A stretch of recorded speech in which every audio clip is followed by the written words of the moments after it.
Welcome to a new episode of Around the Big Ten. I'm your host, Lucy Rohden. The last time you heard from me, the Big Ten had just been shut out of the college football playoff and bowl games had been announced. Since then, the Big Ten's 7-1 bowl record has the college football world eager to see how the conference will shape up in 2018. So each week on the show, I will take you through a different Big Ten team and give you my thoughts on what happened this year and what to expect for next season. Because if you know me at all, you know that although the 2017 season is over, I am certainly not done talking about college football. Let's kick things off at the bottom of the Big Ten with the Fighting Illini. Illinois finished the 2017 season at 2-10 with 0 conference wins. I know that sounds bad, and well, that is bad. But the Illini started 16 true freshmen this season, which was the most in the nation. So this was a very, very young and inexperienced team. On the defensive side of the ball, the Illini gave up an average of 31.5 points per game and finished 12th in the Big Ten in the overall defense category, giving up over 400 yards per game.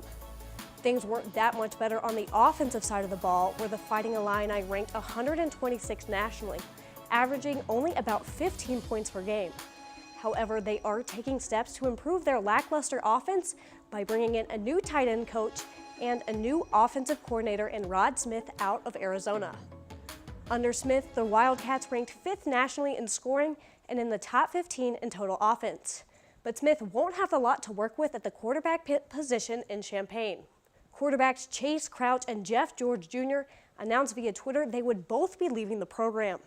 This leaves only one returning scholarship quarterback for the Illini, rising sophomore Cam Thomas. Thomas was the third-string quarterback in 2017, where he had a 42.4 completion percentage, 0 touchdowns, and 5 interceptions in just 2 starts. Here's what new offensive coordinator Rod Smith had to say on the lack of depth at the quarterback position. I mean, obviously, we need more numbers.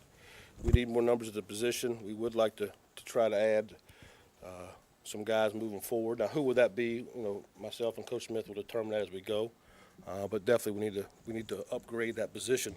Rod Smith was the coordinator that helped develop one of the most explosive quarterbacks in college football in Khalil Tate at Arizona. So if Smith can manage to recruit well and stay with the program, we're going to see a different type of passer than the typical pocket passer that we're used to seeing at Illinois. But with the lack of depth in that position this season, I wouldn't be surprised to see the Illini try to bring in a graduate transfer or two to fill that void. Looking ahead to 2018, Illinois will open up their season at home against Kent State, and 2 weeks later they'll face South Florida at Soldier Field in Chicago. The Illini have a relatively easy crossover schedule as they will face Rutgers and Maryland on the road, and Penn State at home in their conference opener. Although it is hard to tell, the Illini are making steps in the right direction. Rod Smith was an excellent hire, and I really expect him to bring that Illini offense back to life, but just not next season. I think Illinois will increase their win total in 2018 as Lovie Smith is finally bringing in players that he has recruited, and he's starting to phase out of that transitional stage as a new head coach. But there is still a lot of work to be done. So it'll be a while before Illinois is competitive again in the Big Ten or on the national stage. But they are in the very early stages of beginning that process. But that's all I've got for you today on Illinois football. Tune in next week where I'll take a closer look at Maryland. Once again, I'm Lucy Rohden, and thanks so much for watching.